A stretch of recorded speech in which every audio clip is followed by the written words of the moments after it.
Olá, eu sou Tânia Cosentino, presidente da Microsoft Brasil, e hoje estou aqui para conversar com uma entrevistada muito especial, a Jandaracy Araújo. Ela tem uma trajetória profissional admirável, que já somam mais de 20 anos no mercado de trabalho. A nossa convidada é empreendedora, executiva, professora, empresária, escritora, mãe e muito mais. Já atuou nas áreas de finanças, sustentabilidade, varejo, vendas e, bom, a lista é infinita.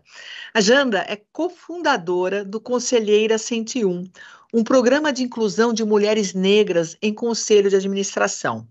Também foi subsecretária de empreendedorismo de micros e pequenas empresas do estado de São Paulo.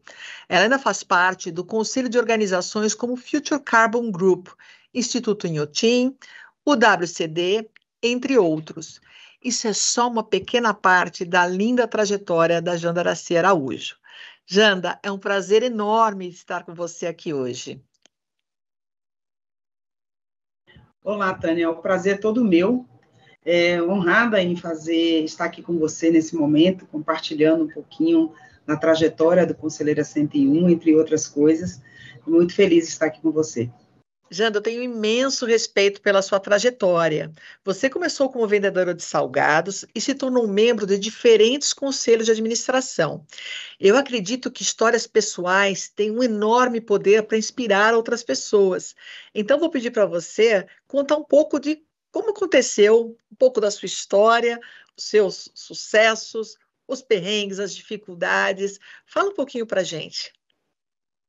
Bom, Tânia, perrengues foram vários, desafios incríveis, mas de vendedora de salgados, né, aos conselhos de administração, o que não faltou foi vontade.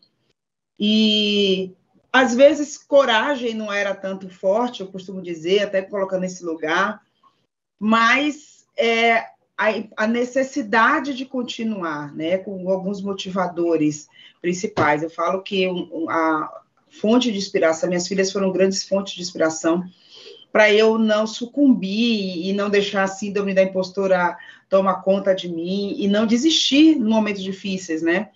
Como muitas mulheres, ser mãe e conciliar a carreira executiva é muito desafiador. Aliás, esse foi um dos principais desafios.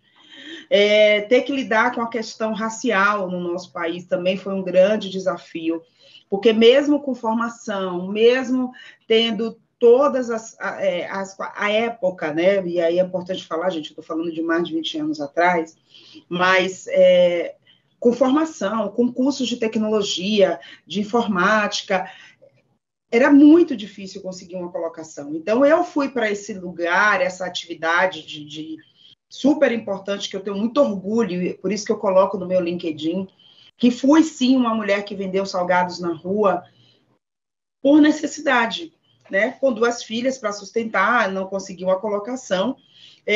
A época, e eu costumo falar, gente, a agenda de diversidade, de gênero e raça é tudo muito, muito recente, né, nas organizações. Então, não existiam programas de políticas afirmativas há 30 anos atrás. A gente não está falando, a gente está falando dessa época, é outro cenário. Então, era muito difícil ter uma colocação, conseguir uma colocação.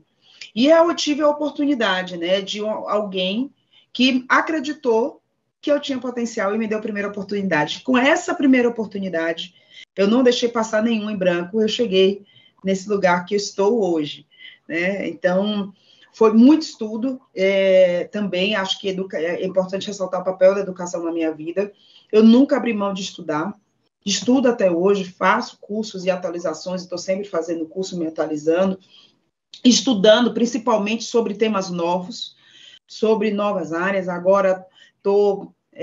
dois temas que têm me tomado bastante tempo, já há um tempo. Primeiro, que eu sou conselheira de uma empresa de inteligência artificial e também de uma de climate change. Então, eu tenho tomado muito meu tempo me dedicando a estudar com profundidade esses 2 temas. Não que eu vou ser uma desenvolvedora de AI, nada disso, mas até para contribuir com a organização. Então, tem sido nessa vertente, isso que me colocou nesse lugar hoje, de muito esforço, muita educação, né, investimento em educação, e não desistir. Porque eu tive que lidar com várias questões, né? A questão de ser mulher, a questão de ser negra, a questão de ser mãe, de duas meninas, e isso, quando eu falo sobre 2 pontos aqui, todas as mulheres que vão nos escutar e nos assistir depois vão lembrar disso, né?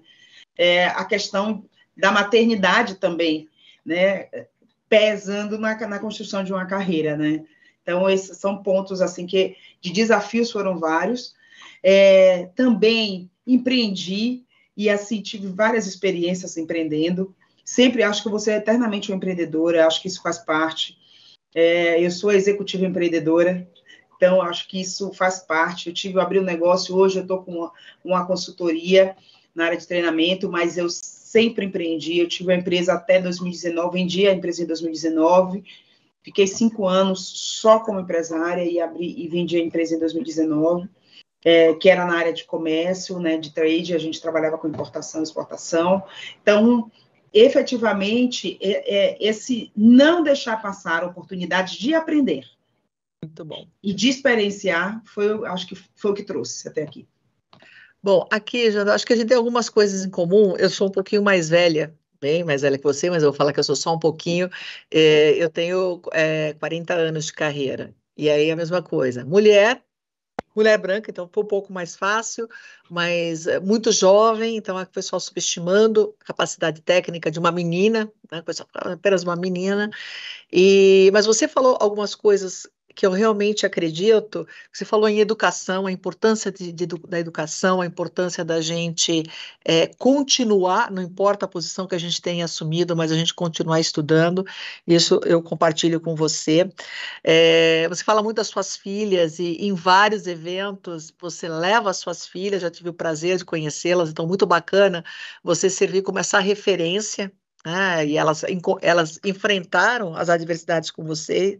E aqui eu acho que vale um reforço, porque desde que eu me comprometi, que eu assumi uma posição importante, relevante dentro de uma empresa, e aí eu entendi que eu tinha um papel como executiva, eu comecei a perguntar para as mulheres o que te barra.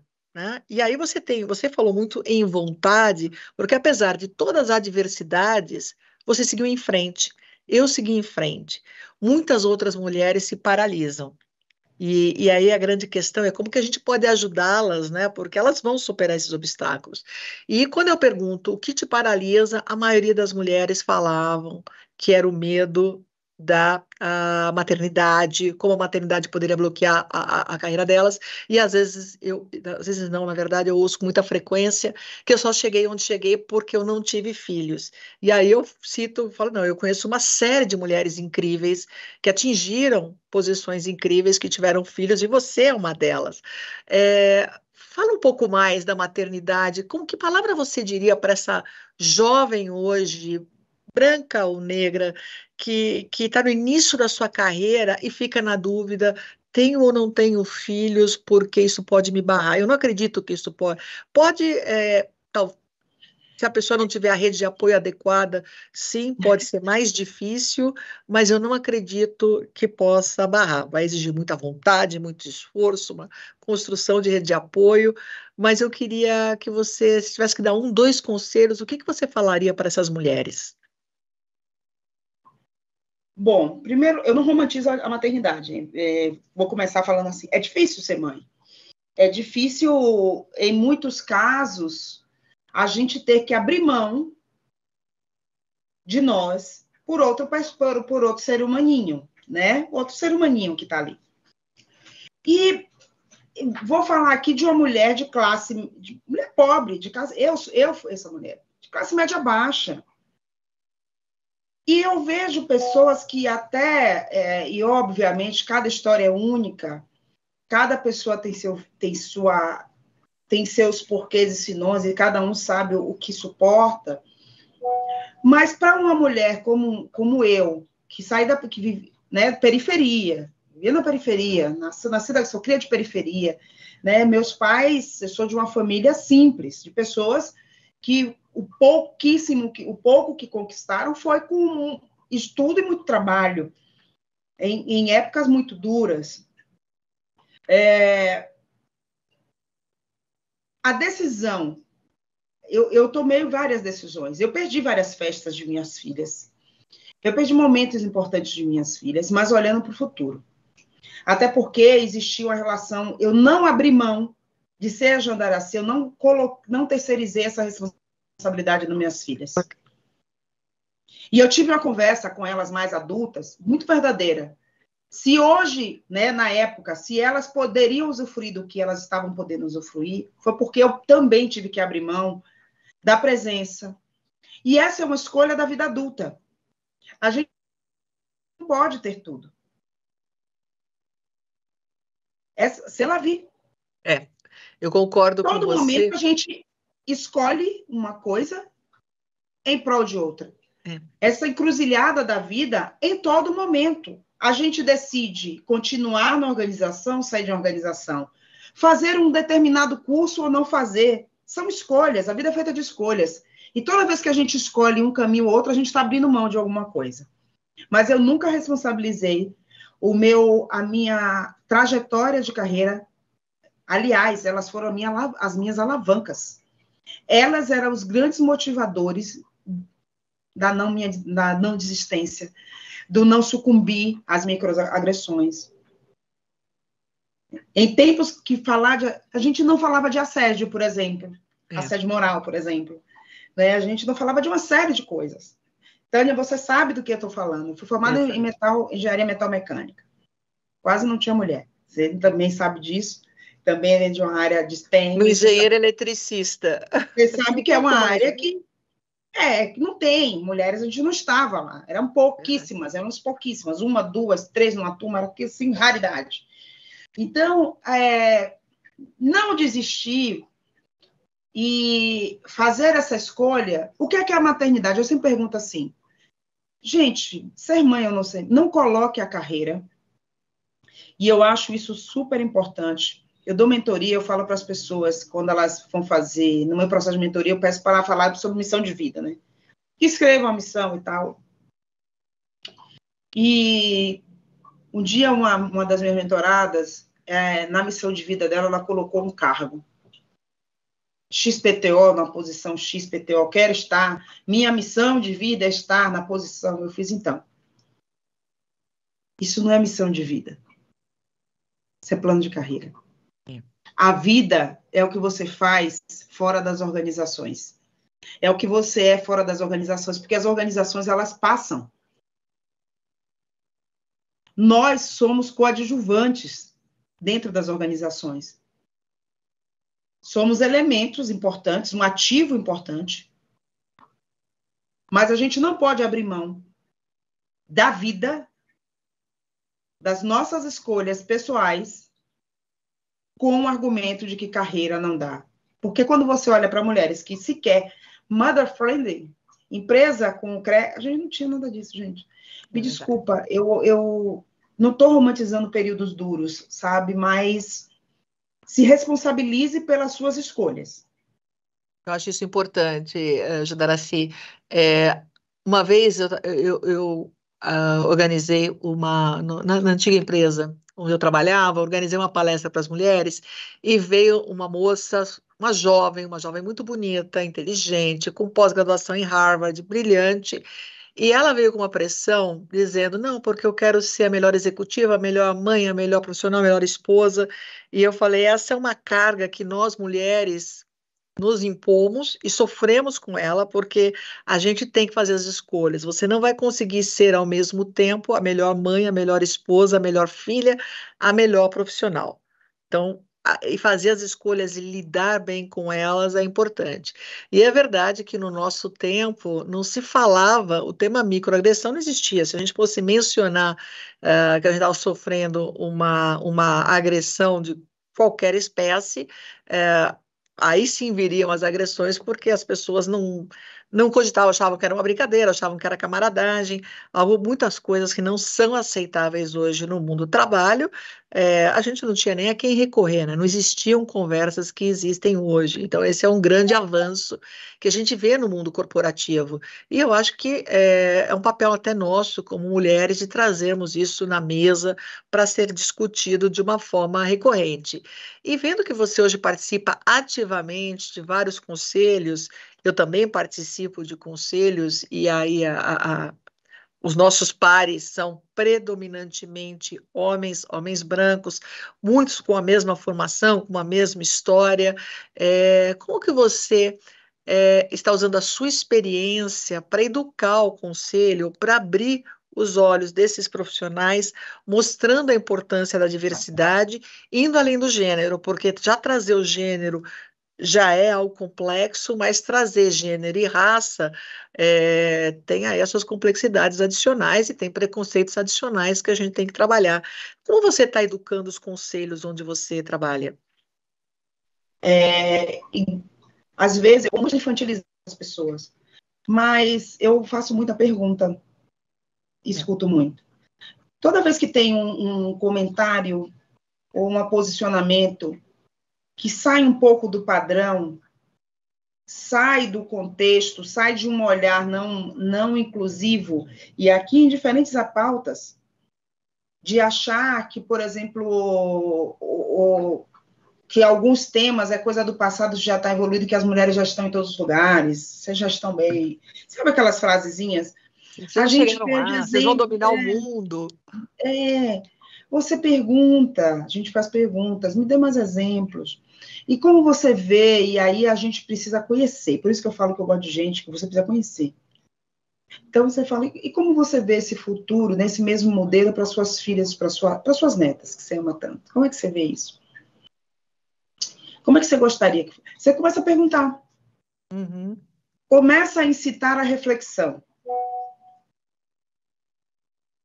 Bom, muito boa dica. Obviamente, eu não vou dar aula de história, de direito das mulheres, né, da distanciamento. Não, a gente pergunta, começa a tangenciar. Mas a pessoa não tem filho, só tem filha. Então, ele tem que lembrar de que o mundo, esses jovens de hoje, são eles que vão dizer se você continua ou não em qualquer lugar na organização. Não adianta ficar se escondendo, né?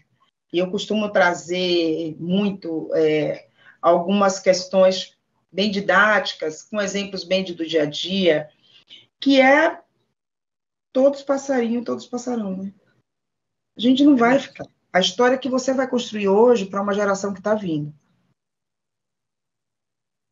Se isso não te move, como você vai contribuir para uma empresa que é jovem, que está aí olhando para o futuro, que está pensando para um novo público, se você sequer consegue entender a realidade de hoje?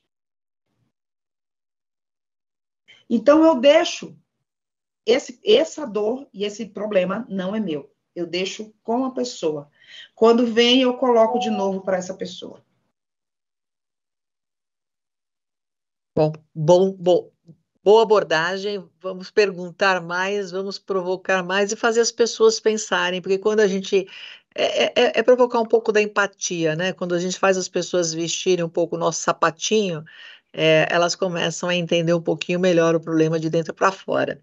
Mas vamos falar um pouco do Conselheira 101. Você é uma cofundadora desse programa, dessa iniciativa fantástica de incentivo à inclusão de mulheres negras nos conselhos de administração das empresas. O que te motivou a idealizar, a montar essa iniciativa? Quais são suas descobertas e aprendizados nessa jornada tão importante? E quais são os resultados do programa até esse momento? Bom, o Conselheira 101, ele nasceu bem no começo da pandemia, onde nenhuma das 9 fundadoras tinha muita ideia do que ia acontecer. A gente estava todos nós, né, estávamos naquela fase o que é isso? Vai ter jeito? Vai morrer todo mundo? A gente vai estar vivo? O que a gente vai fazer da vida? Estava todo mundo naquele momento, tipo, bom, estou me cuidando, isso, né? Vamos nos cuidar e cuidar dos nossos, enfim. Um momento de muita dúvida. E as coisas continuaram acontecendo no meio da pandemia, e a Lisiane fez um post questionando um programa de diversidade onde ela não tinha visto mulheres negras na foto. E daí surgiu o Conselheira 101, dessa provocação desse post. A gente começou a discutir, como assim não tem mulheres negras? Hoje a gente também traz para a agenda mulheres indígenas, mas na época como assim não tem mulheres negras com tal perfil? E aí tivemos a ousadia de perguntar, qual é o perfil necessário? Descreva para mim o perfil necessário para ser conselheira. Precisa ter X anos de experiência, no mínimo 15. A gente tá bom, tem uma meia dúzia aqui. A gente foi olhando, já tinha, no nosso métier mínimo, já tinha umas meia dúzia. Vamos lá, precisa ter uma formação acadêmica. Observe que há conselheiros, hoje homens, né, o sujeito universal, que sequer, malmente tem uma faculdade, não tem nenhuma pós. Mas precisava de uma formação acadêmica sólida, beleza. Tinha mais 5 já na lista, mais 5 tem mestrado, pós-doutorado, tá bom. Mas o quê? Precisa estar com atualidade, ter sido carreira executiva. Tá bom. Tem que ser presidente de empresa? Não, tem que ter tido carreira executiva. Aí eu fiz, achamos de cara 60 nomes. Uau! Assim, só no nosso círculo. Uhum. Sem muito esforço. Mas convidamos sem esforço, algumas... mas entre aspas, que o seu esforço que foi, mas com muita intencionalidade. Não existe diversidade e inclusão sem intencionalidade. Sim, mas o que eu quero dizer com isso é que, olha que coisa incrível. Um grupo de mulheres, sem usar muita tecnologia, só olhando para suas conexões, em 2 horas tinha 60 nomes. Fantástico. O que isso quer dizer? Que a falácia de que não existem pessoas negras, indígenas, preparadas para ocupar posições em cargos de alta liderança, em qualquer companhia, é uma grande falácia. É uma falácia. Fizemos o programa 5 meses, na época, óbvio, por N questões, todas as 60, cada uma passando por um momento, tivemos 20 que disseram, quer saber, eu vou, quero entender o que é isso aí. E muitas, na época, falaram assim, nossa, conselho, mas como assim você me vê nessa posição? E elas estão aí. Hoje, recentemente fizemos uma atualização, 69% delas já estão ocupando alguma posição em conselho, consultivo, administração, comitês. Nós formamos já mais de 100 mulheres, abrimos para o Brasil, saímos, rompemos o eixo sul-sudeste. Então, temos mulheres de Roraima, temos mulheres do Nordeste, temos mulheres do Norte e Nordeste do país, tem uma pessoa de Centro-Oeste, mas a gente está saindo daquele bolinho Sul-Sudeste, né? Só aquela coisa Sul-Sudeste. Então, a gente está indo buscar bastante fora. E foi o que aconteceu na última turma, onde, inclusive, a gente trouxe as mulheres indígenas, com formações incríveis, currículos excepcionais, que o mercado invisibiliza, né? E aí, muito do viés, né? Entra o viés nesse aspecto. Por exemplo, principalmente quando a gente fala de mulheres indígenas também, de achar que essas mulheres não estudaram, como se só existisse mulher indígena em povos originários, lá, né, no meio da floresta, remoto. E não é verdade. Né? Então, é muito a intenção de fazer diferente, de dar visibilidade, foi o que fez o Conselheiro 101 ser o que é hoje. Então, foi muito com essa intenção. Muito bom. De querer transformar e de trazer outras para essa agenda. Eu acho que isso foi a coisa mais importante. Não, parabéns pela iniciativa, é sensacional e é realmente esse lado, você pegou as conexões, e essas conexões elas vão sendo ampliadas e a gente mostra que sim, existem mulheres brancas, pretas, amarelas, indígenas, de classes sociais diferentes, com formações diferentes, capazes de tocar grandes negócios, capazes de serem empreendedoras bem-sucedidas, executivas bem-sucedidas. Eu acho isso sensacional, isso é uma fonte de inspiração para esses jovens que estão entrando, esses jovens e essas jovens que entram no mercado de trabalho, às vezes sem muita perspectiva, achando que talvez por não ter feito uma escola de primeira linha ou por não ter tido acesso a muitas coisas, essas pessoas não vão conseguir alcançar uma posição maior no mundo corporativo. E essas iniciativas mostram que isso não é verdade, que sim, de novo, com estudo, com dedicação, com esforço, com compromisso e com um grupo de pessoas que também abertas a ajudarem, a gente realmente pode mudar a sociedade. Muito bom, parabéns a você e parabéns a todas as nossas amigas que participaram da fundação de uma iniciativa tão bacana. E falando nesses jovens, né, até para a gente está quase no fim da nossa conversa, para que esses jovens, essas jovens que estão começando agora se inspirem, o que que você vê e você conversa com outros executivos e outras executivas, quais são os atributos, quais são os atributos fundamentais para a formação dos líderes de futuro? A gente fala muito em hard skill, em treinamento, em curso superior, mas existem muitos soft skills que têm que ser trabalhados. Então, como você vê a combinação disso tudo e o que que você recomendaria que esses jovens deveriam olhar para poderem acelerar o desenvolvimento das suas carreiras? Olha, você colocou muito bem essa questão da hard skill. Hard skill não é mais vantagem competitiva. Faculdade de primeira linha, me desculpem as que eu estudei, mas também não é mais justificativa, porque a grande competência hoje de um executivo, se a gente olha o cenário de hoje, olhando para hoje, onde a gente está vivendo policrises, é exatamente saber navegar em ambiente turbulento. E para isso precisa ter muitas soft skills bem trabalhadas, muita inteligência emocional, saber lidar com pessoas. Em momentos de várias policrises, onde há vários tipos de polarização, ter um olhar empático sobre o outro. Trabalhar os seus viés, porque todos nós temos.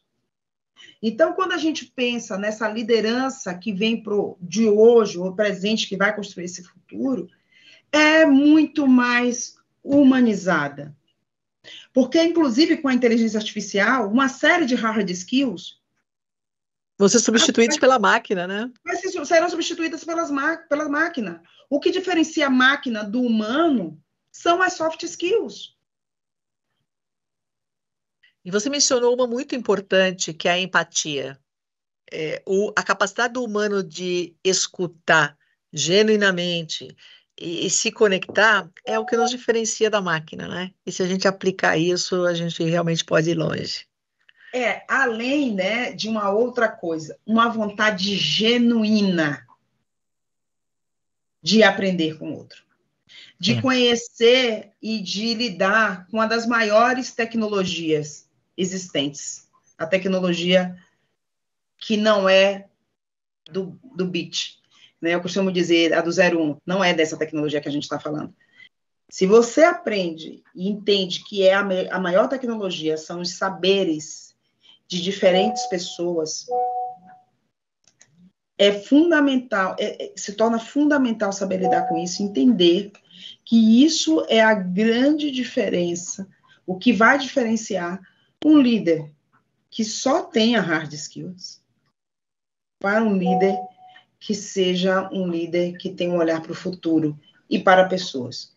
Afinal de contas, inteligência artificial pode até facilitar o processo de compra, mas vai ter um outro ser humano usufruindo do produto, usufruindo do serviço, assistindo o vídeo, né? Assistindo a série de TV, é um outro ser humano.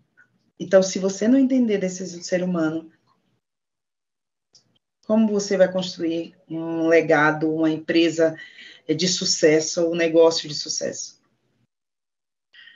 Então, pessoal, tomem nota, falamos muito em empatia. Outra coisa que eu acredito muito é a nossa abertura para o aprendizado. É mais do que se dedicar a estudar coisas novas todos os dias, mas é aprender com o outro, aprender com as experiências das pessoas que estão ao redor. Muita resiliência, porque esse nosso mundo está cada vez mais complexo. Eu nunca vi tanta coisa ruim, tanta coisa pesada acontecendo e lidar com ambiguidade. Então, são fatores no humano. E aí a gente usa a máquina, a gente diz na Microsoft, Janda, que a gente trabalha com copilotos. A gente está desenvolvendo várias ferramentas usando IA que a gente chama de copiloto. O piloto sou eu, o humano, a humana. Mas eu só vou usar bem essa ferramenta se eu me conectar bem com o outro humano ou se eu criar soluções colocando o humano no centro. É realmente isso que eu acredito. Não, e tem que ser, né, Tânia? No final, as máquinas não precisam da gente. Então, a gente tem que pensar nessa relação. E eu acho perfeito. A gente está falando de copiloto. Por isso que hard skill, não que você não tenha que entender, ou estudar, ou ter algumas basilares, mas não é mais um grande diferencial. É. Não é. Isso aí. A gente no mundo corporativo fala que contrata por conhecimento, experiência e demite pelas soft skills. Então, a hard skill a gente adquire. É lógico que soft skills a gente desenvolve, que são essas habilidades comportamentais, relacionais, a gente desenvolve, mas é importantíssimo que fiquemos atentos a elas, porque realmente são elas que vão nos levar mais longe. Jandaraci, adorei. Muito obrigada pela conversa. É um prazer estar com você. Foi um prazer tê-la aqui conosco hoje, compartilhando um pouquinho da sua trajetória e do seu trabalho tão bacana, tão inspirador. Quem não a segue, recomendo que persigam você nas redes sociais. Acompanhe essa mulher que não para, que realmente é uma máquina. Mais uma vez, parabéns e muito sucesso para você.